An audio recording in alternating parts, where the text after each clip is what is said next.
아이들은 신시 잘 놀다가도 옆에 부모가 없는 걸 확인하면 아주 불안해합니다. 뭐 옆에 있는데 야, 잠깐 내가 나갔다 올게. 혼자 있어. 그러면 절대로 혼자 안 있으려고 합니다. 안 된다고. 같이 따라가겠다고. 막 아무리 재밌는 거 놀아도 같이 따라가겠다고. 그런 아이들은 부모를 절대적으로 의지합니다. 그래서 부모가 옆에 있어야 마음이 평안합니다. 우리가 신앙생활을 하는 가운데서도 아이와 같은 이 자신의 모습들을 발견하게 됩니다. 하나님이 나와 함께 하시는 이 은혜가 약해질 때에, 하나님의 은혜가 내게 희미하게 될 때에 불안해지기 시작하는 거예요. 그래서 항상 하나님이 나와 함께 하시고 역사하신다라는 이런 확신 가운데 거해야만이 이 마음이 평안할 수가 있는 것입니다.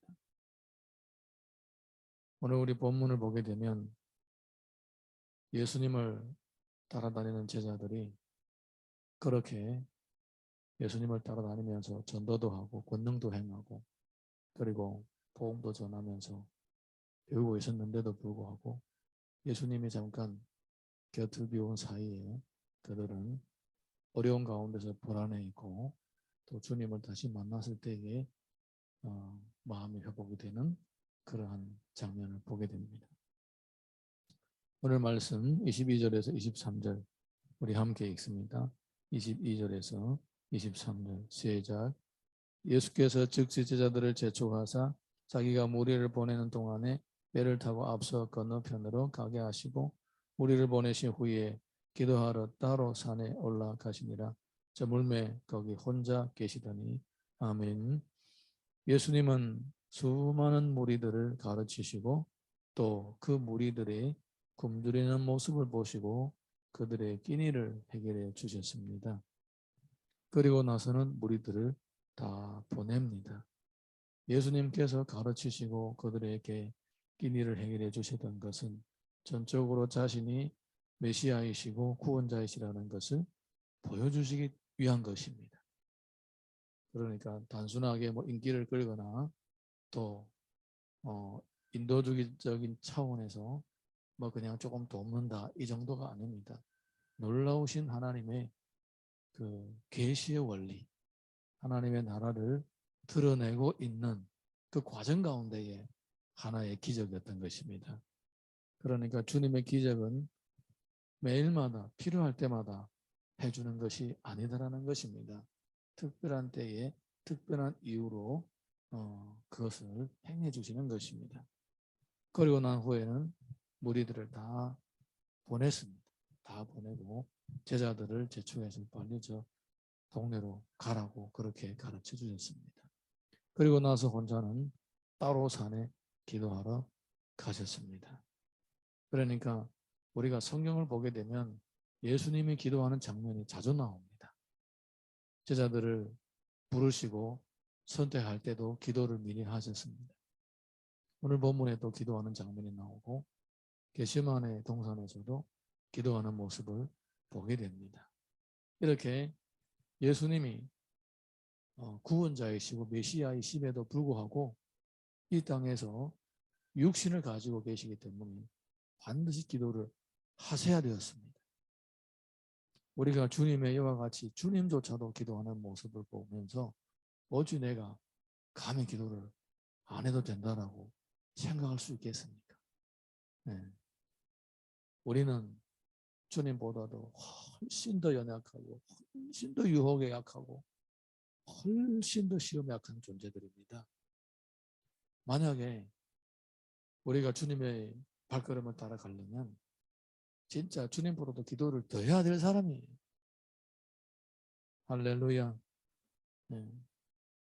주님이 그런데 실상을 보게 되면 그러지 못하죠. 예수님이 기도하실 때에 제자들은 졸고 있었고 잠들고 있었습니다.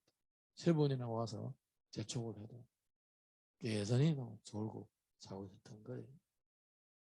이것을 보면서 참 우리가 만약에 성령의 감동이 없고 강력한 하나님의 역사하심과 인도하심 없다면 사실 답이 없는 인생이에요. 답이 없는 인생. 스스로 깨달아 가지고 뭐 주님의 뜻을 행한다는 것은 이거는 100% 불가능한 거예요. 우리가 깨닫고 주님의 뜻을 따르고 주님의 일을 위해서 헌신한다는 것은 이것은 전적으로 성령님께서 함께 하시고 감동해 주시는 결과인 것입니다. 예수님 당시에는 예수님이 직접 그들의 눈에 보이도록 함께 계셨습니다. 그리고 주님이 가신 다음에 성령님을 보내주시고 함께하고 그 성령님께서 예수님의 역할을 하도록 해주셨습니다. 그래서 지금 우리가 눈으로 주님을 안 봐도 주님의 살아계심을 믿고 성령님의 인도하심을 따라 살면서 주님이 육신으로 함께 하시는 것과 똑같은 효과가 나타나는 거예요. 할렐루야. 그렇지 않으면 우리도 항상 예수님의 제자들처럼 그렇게 조그만 문제가 생기면 두려움 가운데 빠지고 시험에 들고 힘들어하게 되는 것입니다. 우리 이어서 24절에서 32절 보겠습니다. 24절에서 32절 다 같이 읽습니다. 시작. 내가 이미 육지에서 술이나 떠나서 바람이 거스름으로 물결로 말미암아 고난을 당하더라. 밤사경에 예수께서 바다 위로 걸어서 제자들에게 오시니 제자들이 그가 바다 위로 걸어오심을 보고 놀라 유령이라 하며 무서워하여 소리 지르거늘 예수께서 즉시 이르시되 안심하라 나니 두려워하지 말라. 베드로가 대답하여 이르되 주여 만일 주님이시거든 나를 명하사 물 위로 오라 하소서 하니 오라 하시니 베드로가 배에서 내려 물 위로 걸어서 예수께로 가되 바람을 보고 무서워 빠져가는지라 소리질러 이르되 주여 나를 구원하소서 하니 예수께서 즉시 손을 내밀어 그를 붙잡으시며 이르시되 믿음이 작은 자여 왜 의심하였느냐 하시고 배에 함께 오르매 바람이 그치는지라. 배에 있는 사람들이 예수께 절하며 이르되 진실로 하나님의 아들이었소이다 하더라. 아멘. 예수님이 기도하는 동안에 제자들은 배를 타고 갈릴리 호수를 건너가고 있었습니다. 그런데 그때에 마침 바다에 풍랑이 일어나고 제자들은 배를 몰고 가는데 너무너무 어렵고 힘들었습니다. 밤사경은 새벽입니다. 새벽. 사경은 한 이때쯤일까? 한 이때쯤이 된 것 같아요. 그러니까 안 보여죠. 아무것도 안 보여죠. 그런데 이제 원래는 저녁에 해가 뉘어질 때에 배를 몰고 막 가면 저녁편에 맞은편에 도착할 텐데 배가 바다에 들어가자마자 막 바람이 불고 뭐 파도 치고 이러다 보니까 저기 보이는데도 못 가는 거예요.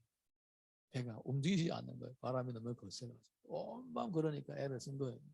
해가 진 다음에 온밤 애를 쓴 거예요. 그래도 계속 배가 분황 때문에 제자리 걸음을 하고 있었고 이 배에 탄 제자들은 죽음의 공포에 떨고 있었던 거예요. 그런데 보니까 바다에 뭐 검은 그림자 사람 모양이 자기들 가까이 오고 있는 거예요. 지금 풍랑 가운데서 싸우고 어떻게 하든지 빨리 배를 저 맞은편에다가 대려고 하는데 안 되고 계속 애를 쓰고 있는데 죽음의 공포 가운데 떨고 있는데 뭐가 검은 그림자가 바다 위로 걸어오고 있네요. 얼마나 놀랐겠습니까? 그러지 않아도 지금 잘못하면 배가 가라앉으면 사람 다 죽게 됐는데 예, 놀란 거죠. 그래서 주님이 두려워하지 말라 내다 이렇게 말씀해 주시는 거예요. 목소리만 들어도 3년 동안이나 따라다니는데 목소리만 들어도 누구인지 알지 않겠어요?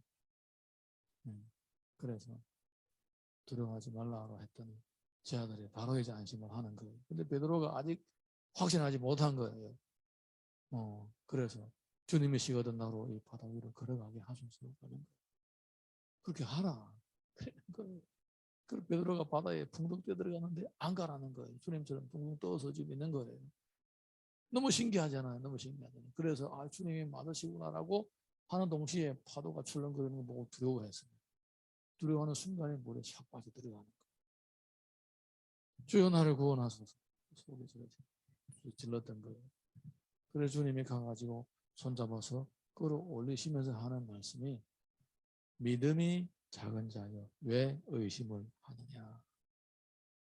여러분 지금 예수님께서 여기서 기적을 행하신 이유는 뭐냐? 처음에 예수님인지 아닌지 확인을 해보고자 하는 베드로에게 확신을 주려고 물 위로 내려오라고 했던 거예요. 그런데 물 위로 내려와서 가라앉지 않았음에도 불구하고 또 두려움에 빠지는 거예요. 그러니까 그 짤막한 몇십 초 순간에 이 베드로는 하늘과 땅 사이에서 믿음이 그냥 올라갔다 내려갔다 올라갔다 내려갔다 그냥 수없이 급성장 급추락을 경험한 거예요. 급성장 급추락. 그 순간 올라갔다 내려갔다. 그래서 이제 배에 타니까 나머지 사람들은 그냥 엎드려서 절하면서 하나님의 아들이라고 이렇게 고백을 하는 것입니다. 여러분, 주님이 우리 눈에 보이든 안 보이든 주님이 살아계십니다. 더욱이 성령님을 보혜사로 보내신 후에는 비록 주님이 우리 눈에 안 보이실지라도 주님이 눈에 보이는 것과 똑같은 효과가 나타나는 것입니다. 이것을 확신하고 믿는 삶을 가르쳐 믿음의 삶이라고 하고 순종의 삶이라고 하고 성령 충만이라고 하는 것입니다. 그래 설교 듣고 집회 참석 은혜 받고 눈물 콧물 범벅 이게 은혜 받은 거라고 할 수도 있겠지만은 이거는 그냥 은혜의 냄새만 맡은 거예요. 사실 은혜의 냄새만 맡은 거예요. 진짜 은혜는 여기서부터 이제 시작이 되는 거예요. 진짜 은혜는 그 받은 은혜를 거기서 받은 감동과 감격과 결단을 가지고 험악하고 어려운 삶 가운데서 또 주님의 지켜주심과 동행하심을 느끼면서 상황을 이겨나가는 걸 가르치는 거예요. 여러분 우리 국가팀 선수라든가 손흥민 같은 이런 사람들이 축구를 연습할 때에 찰 때마다 들어가요. 어떤 상황에서도 차면 다 들어가요. 그런데 만약에 그 실력이 실전에서 운동장에서 그게 나타나지 않는다면 무슨 소용이 있겠습니까?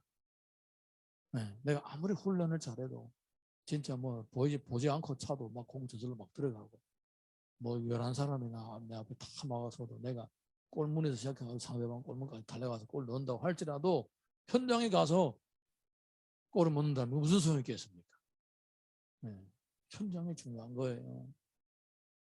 현장에 내가 정말로 예배 드리면서 받은 은혜를 돌아서면서 쏟아버리면 그 은혜 받은 게 아니에요.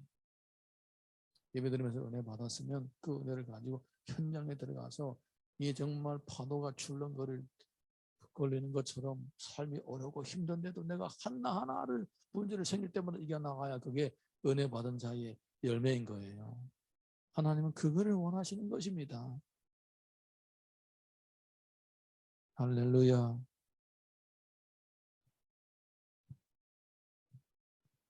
이어서 34절에서 36절 보겠습니다. 34절에서 36절 시작. 그들이 건너가 게네사렛 땅에 이르니 그곳 사람들이 예수이신 줄 알고 그 근방에 두루 통제하여 모든 병든 자를 예수께 데려와서 다만 예수의 옷자락이라도 손을 대게 하시기를 간구하니 손을 대는 자는 다 나음을 얻으니라. 아멘. 게네사렛 사람들은 예수님이신 줄 알고 사람들을 데려와서 치료를 받게 했습니다. 그곳에도 기적이 일어나고 복음이 전파되었습니다.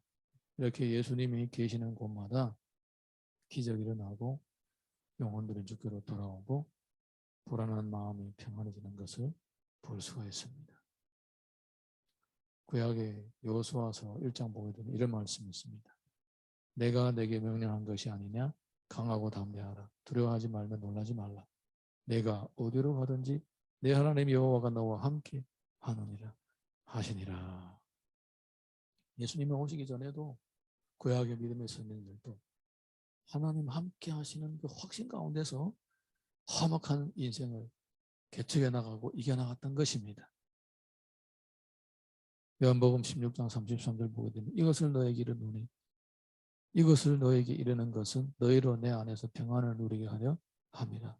세상에서 너희가 환난을 당하나 담대하라. 내가 세상을 이겼노라. 주님이 함께 하시면 반드시 이기게 되어 있습니다. 우리가 매일매일마다 새벽 기도하고 큐티하고 주일 예배 드리고 이런 예배 행위를 통하여 성령의 감화 감동받고 말씀을 받고 나서 그 은혜를 반드시 간증할 수 있기를 바랍니다. 그 은혜를 가지고 험악한 삶 가운데서 어려운 문제들 하나하나 풀어나가고 시험이 올 때마다 하나하나 이겨나가고 유혹이 다가올 때마다 하나하나 다 물리치고 그렇게 승리하는 삶을 살 수 있기를 다시 한번 주님의 이름으로 축원합니다. 자, 우리 찬양 부르고 같이 기도하겠습니다.